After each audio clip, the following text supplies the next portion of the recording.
Alors aujourd'hui, nous allons parler d'une femme qui avait une vie sentimentale relativement chaotique et qui va rencontrer Jésus, ou plutôt Jésus va aller à sa rencontre. Je me propose dans un premier temps de lire le texte biblique qui se trouve dans l'évangile de Jean, le chapitre 4, les versets 21 à 30 et ensuite 39 à 42. C'est l'histoire de la femme qu'on appelle la Samaritaine. Le Seigneur sut que les pharisiens avaient appris qu'il faisait et baptisait plus de disciples que Jean. Toutefois, Jésus ne baptisait pas lui-même, mais c'étaient ses disciples. Alors il quitta la Judée et retourna en Galilée. Comme il fallait qu'il passe par la Samarie, il arriva dans une ville de Samarie nommée Sichar, près du champ que Jacob avait donné à Joseph, son fils. Là se trouvait le puits de Jacob. Jésus, fatigué du voyage, était assis au bord du puits. C'était environ la 6e heure, donc à peu près midi. Une femme de Samarie vint puiser de l'eau.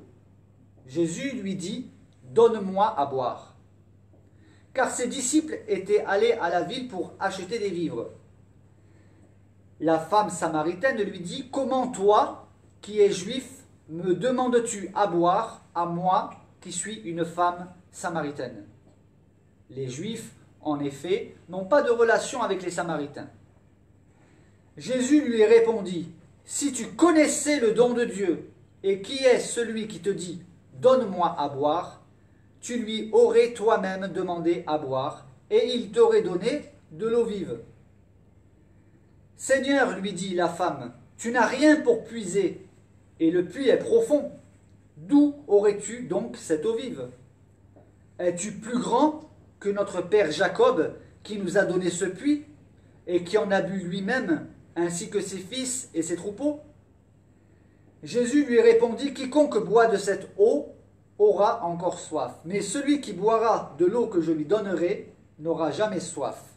Et l'eau que je lui donnerai deviendra en lui une source d'eau qui jaillira jusque dans la vie éternelle. » La femme lui dit, « Seigneur, donne-moi cette eau, afin que je n'ai plus soif et que je ne vienne plus puiser ici. » « Va, lui dit Jésus, appelle ton mari et viens ici. » La femme répondit, « Je n'ai point de mari. » Jésus lui dit, « Tu as eu raison de dire, je n'ai point de mari, car tu as eu 5 maris, et celui que tu as maintenant n'est pas ton mari.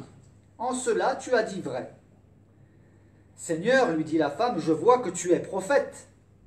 Nos pères ont adoré sur cette montagne, et vous dites, vous, que le lieu où il faut adorer est à Jérusalem. Femme, lui dit Jésus, crois-moi, l'heure vient où ce ne sera ni sur cette montagne, ni à Jérusalem que vous adorerez le Père. Vous adorez ce que vous ne connaissez pas. Nous adorons ce que nous connaissons, car le salut vient des Juifs. Mais l'heure vient, et elle est déjà venue, où les vrais adorateurs adoreront le Père en esprit et en vérité. Car ce sont là les adorateurs que le Père demande. Dieu est esprit, et il faut que ceux qui l'adorent en esprit et en vérité. La femme lui dit, « Je sais que le Messie doit venir, celui qu'on appelle Christ. Quand il sera venu, il nous annoncera toutes choses. » Jésus lui dit, « Je le suis, moi qui te parle. » Là-dessus arrivèrent ses disciples qui furent étonnés de ce qu'il parlait avec une femme. Toutefois, aucun ne dit « Que demandes-tu » ou « De quoi parles-tu avec elle ?» Alors la femme, ayant laissé sa cruche, s'en alla dans la ville et dit aux gens « Venez voir un homme qui m'a dit tout ce que j'ai fait. Ne serait-ce point le Christ ?» Ils sortirent de la ville et ils vinrent vers lui. Plusieurs Samaritains de cette ville crurent en Jésus à cause de cette déclaration formelle de la femme « Il m'a dit tout ce que j'ai fait. » Aussi, quand les Samaritains vinrent le trouver, ils le prièrent de rester auprès d'eux. Et il resta là 2 jours. Un beaucoup plus grand nombre crurent à cause de sa parole. Et il disait à la femme, « Ce n'est plus à cause de ce que tu as dit que nous croyons, car nous l'avons entendu nous-mêmes, et nous savons qu'il est vraiment le Sauveur du monde. » jusqu'ici la parole de Dieu que je tenais à lire, et je me propose à présent de reprendre cette histoire et de la commenter en fonction de ce que j'ai médité de ce texte. Jésus quitte la Judée et il retourne en Galilée. Et le texte nous dit comme il fallait qu'il passe par la Samarie. En réalité, les Juifs contournaient la Samarie. Mais le texte nous dit qu'il fallait qu'il passe par la Samarie. Pourtant, nous savons qu'il y avait une animosité entre les Juifs et les Samaritains. Et il faut comprendre pourquoi. Il y avait le roi d'Assyrie, Salmanasar, qui avait occupé la région de Samarie, où il y avait des Juifs. Et il a fait venir des peuples païens. Les Juifs de la région de Samarie ont épousé des païennes. Et ainsi, elles ont introduit leur paganisme. Elles ont influencé ces Juifs qui ont fini par mélanger la foi juive avec des croyances idolâtres païennes. C'est pour cette raison que les Juifs et les Samaritains ne s'entendaient pas. Ils avaient leur propre point de vue. Ils n'avaient pas tous les textes. Ils avaient exclusivement la Torah, les 5 livres de la loi. Voilà. Pour eux, c'était les livres de référence. Donc il y avait beaucoup de divergences et une immense animosité entre Juifs et Samaritains. Alors déjà, Jésus étant un rabbin, Jésus on l'appelait rabbi, ou rabouni, maître, faut savoir que les rabbins, déjà, les Juifs en général, n'avaient aucune relation avec les Samaritains, le texte nous le dit. Mais, en plus ça, un rabbin ne parlait pas à une femme, ou que très rarement. Donc, imaginez un rabbin juif qui parle à une Samaritaine. D'ailleurs, c'est ce que la femme va relever, ce fait qui est choquant pour elle. Jésus fallait qu'il passe par la Samarie, pourquoi? Parce qu'il avait une mission à accomplir. Parce que Jésus n'est pas venu que pour les Juifs. Dans un premier temps, oui, il avait une mission à accomplir puisque c'était le peuple élu. Mais sa mission s'étendait. Et là, nous le voyons clairement. Il fallait que Jésus passe par la Samarie. Il y a un travail de réconciliation. Jésus est le prince de la réconciliation. Il y avait un travail de réconciliation à faire. Vous avez où? Je ne sais pas. Je vais sortir un peu. Je reviens.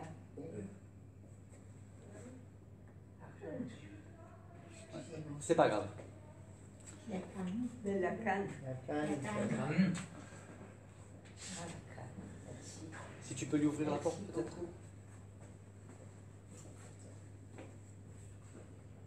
Le texte nous dit ensuite que Jésus, fatigué du voyage, était assis au bord du puits.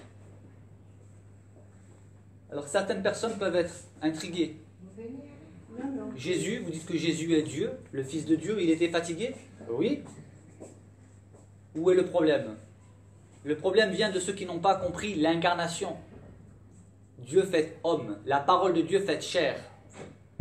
Il a accepté d'habiter dans un corps humain avec les limites du corps humain. Et Jésus a connu la fatigue, et la soif, et la faim. Lorsqu'il était dans le désert, pour être tenté par le diable, Jésus a jeûné 40 jours. Et le texte nous dit qu'il eut faim. Jésus a connu la faim, la soif, la fatigue. Nous avons aussi un épisode où Jésus était dans la barque, fatigué, il s'est endormi. À la suite de quoi il y a eu une tempête, les disciples l'ont réveillé et il a calmé la tempête. Simplement en prononçant quelques paroles, en disant « tais-toi, silence ». Donc Jésus était fatigué du voyage. Oui, Jésus connaît notre condition. Il sait le combat que nous devons mener contre notre chair, contre le péché. Il le dit lui-même. L'esprit est bien disposé, mais la chair est faible. Il savait que la chair est faible. Mais à la différence de nous, il n'a jamais succombé aux tentations de la chair. Jésus a résisté. Il a vaincu pour nous. Il a accompli pour nous ce que nous n'étions pas capables d'accomplir. Donc Jésus avait soif. Il était fatigué. Et il y a cette femme, une femme de Samarie, vint puiser de l'eau. Pourquoi elle vint puiser de l'eau à midi? Parce que c'est là où le soleil tapait le plus fort et personne ne sortait de son domicile. Or, comme elle avait une vie dissolue, elle était jugée, critiquée Mais Elle ça, sortait, c'est à ma canne. Elle vous l'a prêté. elle vous l'a prêté. Mais la mienne est où? Elle vous l'a prêté pour que vous puissiez marcher. Oui, mais la mienne est où? Dans la chambre, allez voir. Elle est dans la chambre? Oui, oui, mais là il faut nous laisser, maintenant on écoute le culte. Elle est nouvelle. Donc cette femme, nous l'apprenons par la suite, sur le plan sentimental, c'était plutôt des échecs. Et elle était jugée, critiquée, mal vue. Donc elle vient vers midi, pour ne pas avoir à subir les regards, les colibés, les moqueries, les jugements, pour chercher de l'eau. Et elle va faire une rencontre avec celui qui lui aurait été en droit de la juger, puisque lui était parfaitement saint. Mais il ne va pas la juger. Au contraire, nous allons voir avec quel tact le Seigneur va engager la conversation avec elle. Donc elle vint pour puiser de l'eau et Jésus lui demande à boire. Donne-moi à boire. Un besoin des plus élémentaires. C'est l'introduction de Jésus pour établir un premier dialogue, un premier contact. Donne-moi à boire. Et la femme samaritaine lui dit, comment toi, qui es juif, me demandes-tu à boire à moi qui suis une femme samaritaine? Elle met en avant ce vieux conflit qu'il y a entre les juifs et les samaritains, et Jésus ne va pas rentrer dans un discours politico-religieux. Il ne va pas parler de ce conflit. Il va l'emmener sur un autre terrain. Il va l'amener à réfléchir sur l'identité de celui qui s'adresse à elle. Au lieu de rentrer dans un débat entre les Juifs et les Samaritains, pourquoi il y a cette animosité, Jésus lui dit, si tu connaissais le don de Dieu, donc ça veut dire qu'elle ne le connaît pas, le don de Dieu. Quel est ce don de Dieu? C'est Jésus-Christ. Car Dieu a tant aimé le monde qu'il a donné son Fils unique, afin que quiconque croit en lui ne périsse point, mais qu'il ait la vie éternelle. Elle ne connaît pas. Si tu connaissais le don de Dieu, et qui est celui qui te dit, donne-moi à boire, tu lui aurais toi-même demandé à boire. Et il t'aurait donné de l'eau vive. Il l'amène sur un autre terrain. Alors, je vais devoir parler plus fort à cause des travaux.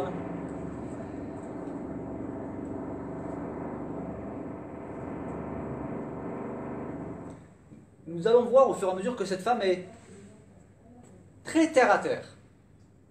On pourrait même dire qu'elle ne voit pas très loin, dans tous les sens du terme. Mais Jésus va s'adapter. La réponse de cette femme, il lui dit, donne-moi à boire. Si tu connaissais le don de Dieu et qui est celui qui te dit donne-moi à boire, tu lui aurais toi-même demandé à boire et il t'aurait donné de l'eau vive. Et elle lui dit, Seigneur, tu n'as rien pour puiser et le puits est profond. D'où aurais-tu donc cette eau vive? Elle ne comprend pas, elle ne semble pas comprendre du moins le second degré ou le sens spirituel des choses. Vous avez des personnes comme ça qui ont du mal à saisir certaines subtilités, certaines vérités. Et pourtant, ce n'est pas un obstacle pour le Seigneur. Et nous allons voir avec quel tact, quel savoir-faire, il va l'amener à progresser. Et elle lui dit, es-tu plus grand que notre père Jacob qui nous a donné ce puits et qui en a bu lui-même ainsi que ses fils et ses troupeaux? Là, elle revient sur l'historique des Samaritains, de l'origine des Samaritains, puisqu'ils ont la même origine que les Juifs, puisqu'ils sont Juifs à la base. Mais ils sont très attachés à l'histoire d'Abraham, Isaac, Jacob. Ils se revendiquent d'ailleurs descendants de Jacob. Et elle revient sur ce terrain, mais Jésus ne va pas la suivre sur ce terrain-là. Il va l'amener sur son terrain à lui.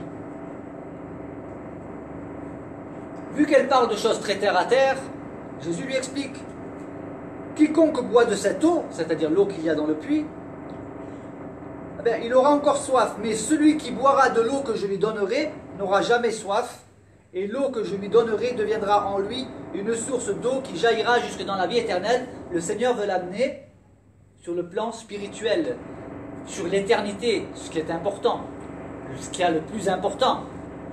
Notre vie ici-bas n'est qu'éphémère, passagère.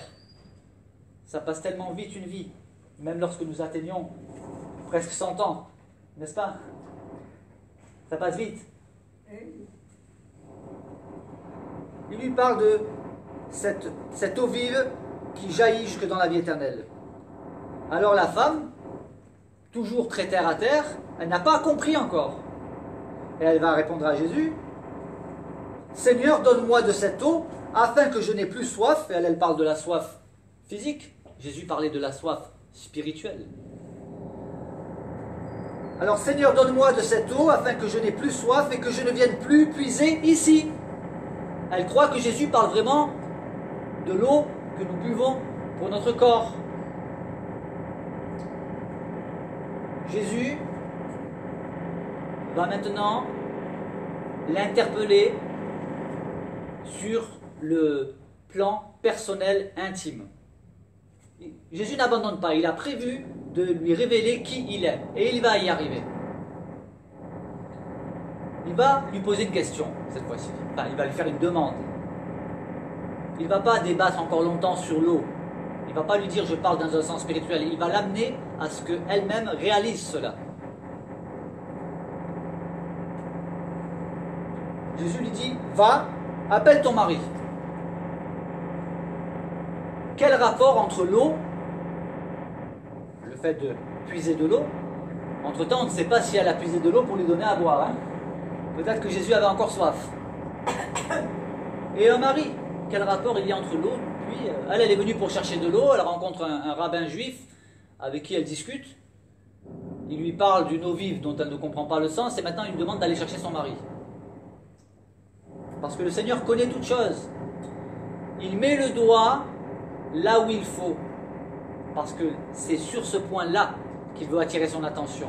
Il veut lui révéler, je connais ta vie. Je sais où tu en es.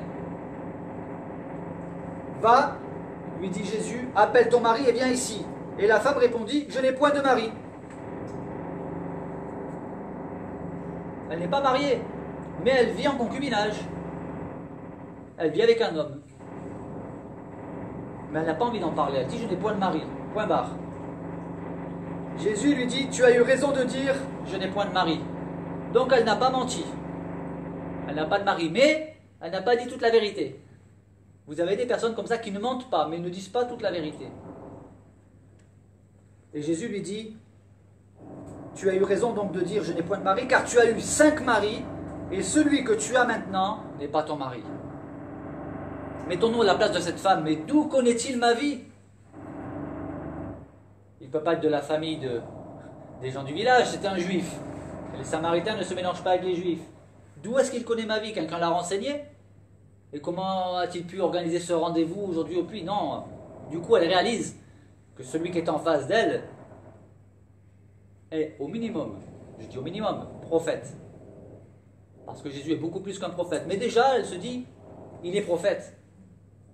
C'est un rabbin juif, mais il est prophète. Il lui révèle qu'il connaît sa vie. Tu as eu 5 maris. Quel échec! Pour quelle raison a-t-elle eu 5 maris? On ne le sait pas. Ne jugeons pas. Nous ne connaissons pas tous les éléments de la vie de quelqu'un. Mais le fait est qu'elle a eu 5 maris. 5 échecs. Et celui avec qui elle vit, elle n'est pas mariée. Elle est peut-être arrivée à la conclusion. Le mariage, ça ne sert à rien. Le mariage, c'est une catastrophe. Ou j'ai pas de chance. Ça ne sert plus à rien que je me marie. Quelle opinion avait-elle d'elle-même? Elle a enchaîné les échecs. Pour quelle raison? Alors peut-être qu'il y en a un qui est décédé, un qui l'a quitté, un qui l'a trompé, mais bon, 5. Elle a peut-être sa part de responsabilité. Elle n'était peut-être pas facile à vivre. Ou peut-être que c'est elle qui était infidèle. Bref, on ne le sait pas. Le texte ne nous le dit pas, mais ce qu'on sait, c'est qu'elle a eu 5 maris. 5 échecs. Et quand on cumule les échecs, on a du mal à croire aux réussites.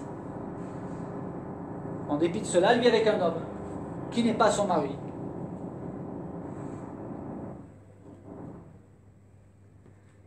Alors la femme répond, je vois que tu es prophète. Mais elle n'en dit pas plus. C'est comme si elle voulait mettre fin à la discussion en ce qui concerne sa vie privée. Elle ne veut pas parler de sa vie privée, de ses échecs, de ses 5 maris. Elle ne va pas rentrer sur ce plan-là. Elle va revenir sur le sens, sur les choses spirituelles. Elle va réorienter la discussion vers le spirituel. Et c'est très bien. Parce que Jésus l'attend aussi ici, justement. Donc elle lui dit, nos pères ont adoré sur cette montagne. Donc elle revient sur ses racines, sur la revendication des Samaritains. Nos pères ont adoré sur cette montagne.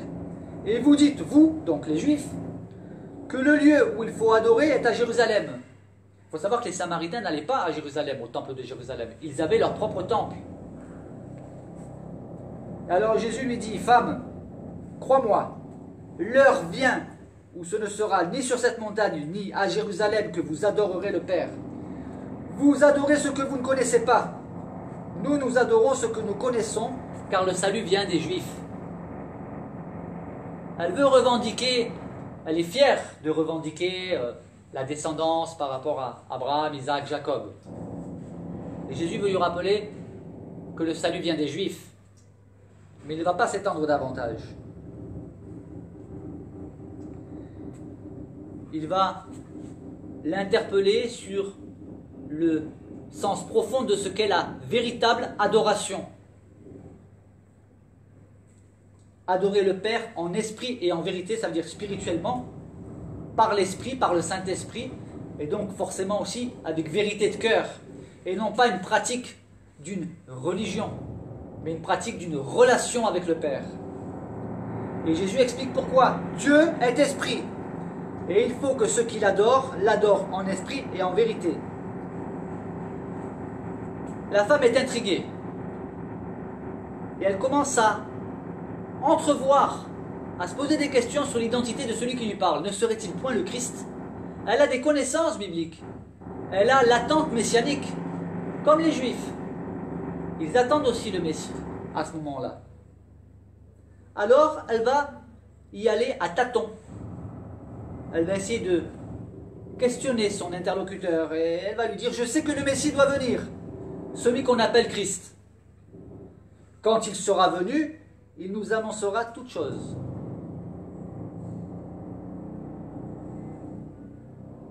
Le Messie doit venir. C'est exactement là que Jésus voulait l'emmener. Petit à petit, il a conduit la discussion avec elle de telle sorte qu'elle soit intriguée et qu'elle comprenne par étapes que celui qui s'adresse à elle n'est pas un simple rabbin juif. Il est le Messie. Et Jésus saisit l'occasion en lui disant, donc elle dit, je sais que le Messie doit venir, celui qu'on appelle Christ, quand il sera venu, il nous annoncera toutes choses. Et Jésus lui dit, je le suis, moi qui te parle. Il affirme clairement être le Messie. On remarquera le tact avec lequel Jésus annonce qui il est. Il ne dit pas, je suis le Messie. La personne qui dit, je sais que le Messie doit venir, il dit, je le suis, moi qui te parle.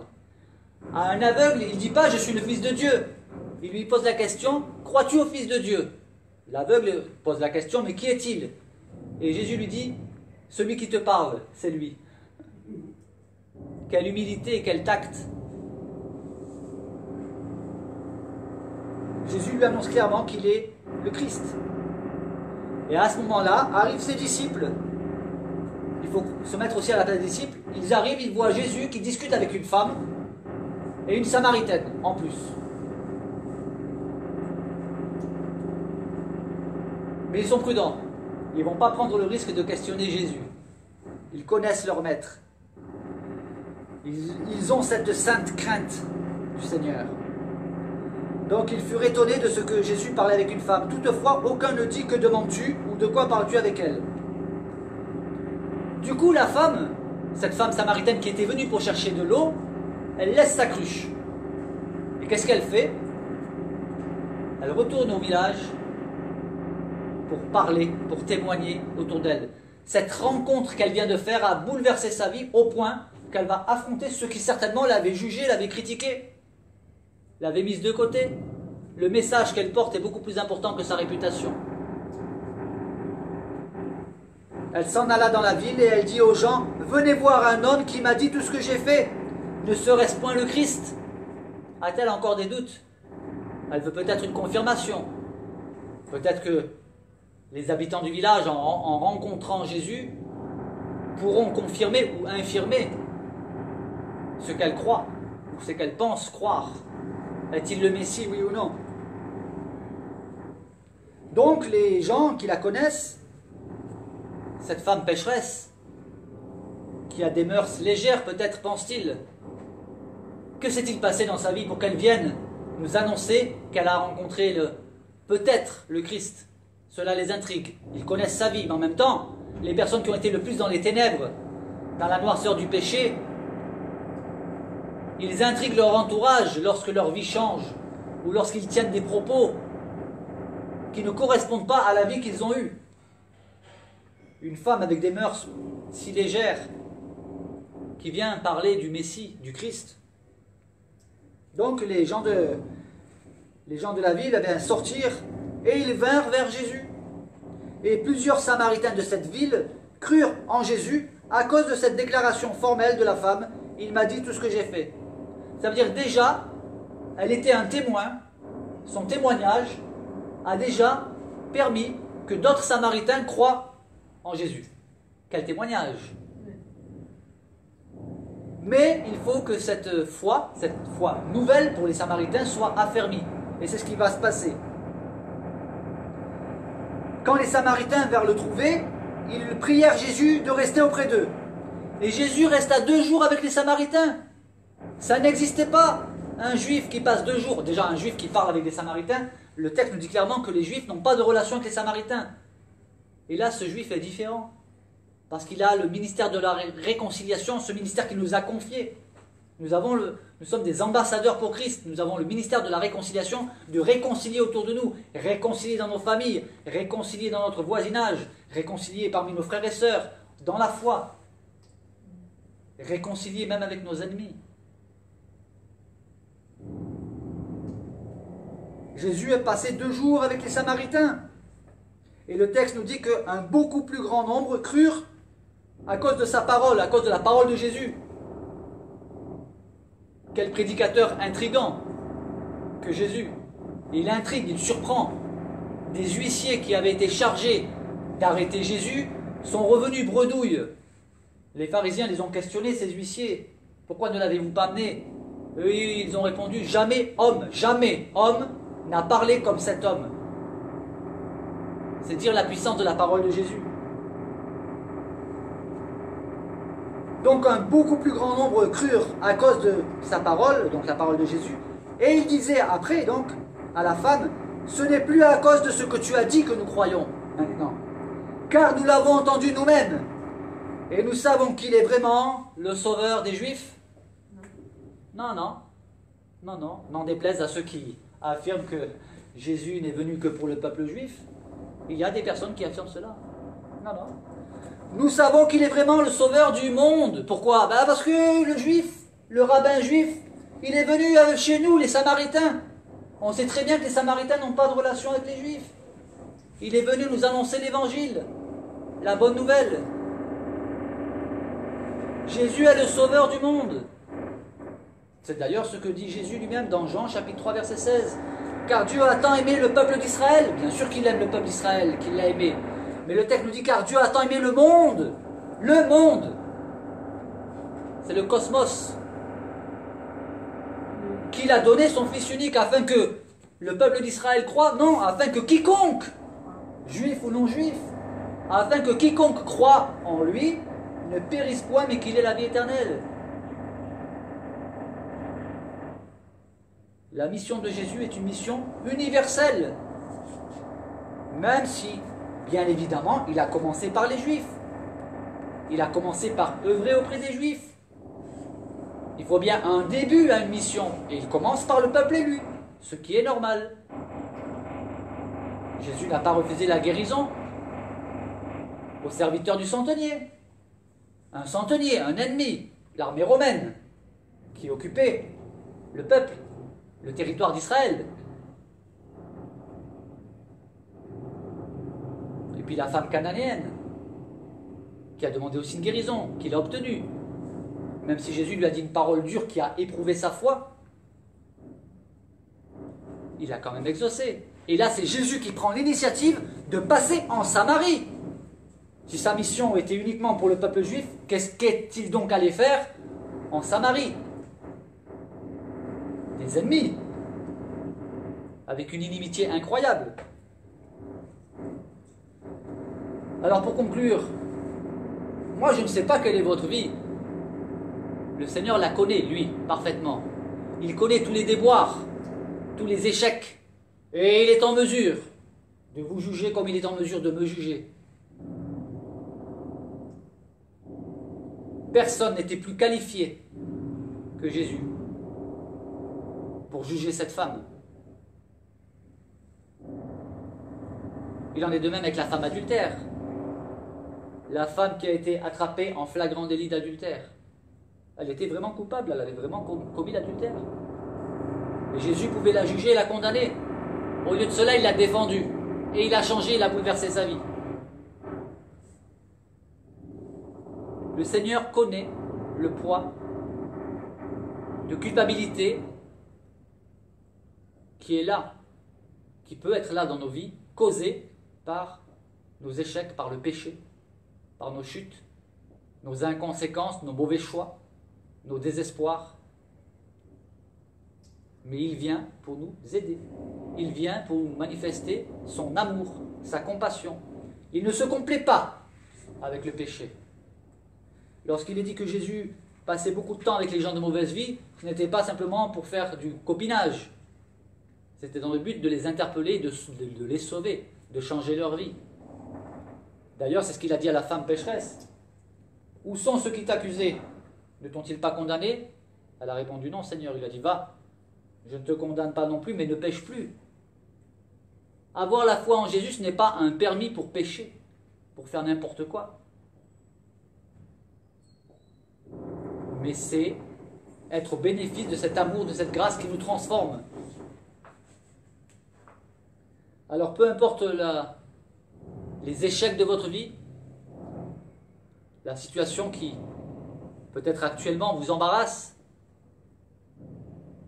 vous fait sentir loin de Dieu, le Seigneur vient à votre rencontre.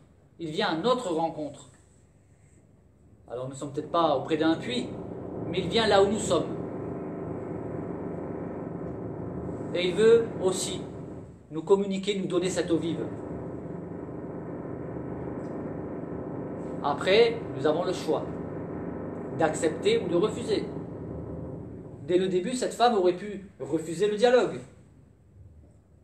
Lorsqu'il lui a demandé à boire, il aurait pu lui dire « Tu es juive, je suis samaritaine, on arrête là. » Mais elle a été intriguée qu'il prenne l'initiative de lui parler. Elle a été finalement réceptive. Elle a cherché à comprendre. Et le Seigneur nous demande aussi, il ne nous demande pas de croire n'importe quoi, n'importe comment. Il vient à notre rencontre par diverses circonstances. Nous sommes en droit de lui poser des questions. Il est d'accord pour établir un dialogue avec nous. Il est ouvert au dialogue. Il y a certainement aussi des questions qui nous bloquent. Seigneur, si tu existes, pourquoi ceci, pourquoi cela? Pourquoi est-il arrivé tel événement dans ma vie? Nous avons le droit de parler au Seigneur et il nous répondra. Oh, les réponses qu'il nous donnera ne nous satisferont peut-être pas. Mais il saura nous répondre, nous parler, nous interpeller, nous attirer à lui. Voilà. Que le Seigneur nous bénisse. Il y aurait encore tellement de choses à dire. C'est le moment de chanter. Voilà. Mais nous allons entonner ce cantique tel que je suis. Il nous connaît exactement là où nous sommes et qui nous sommes.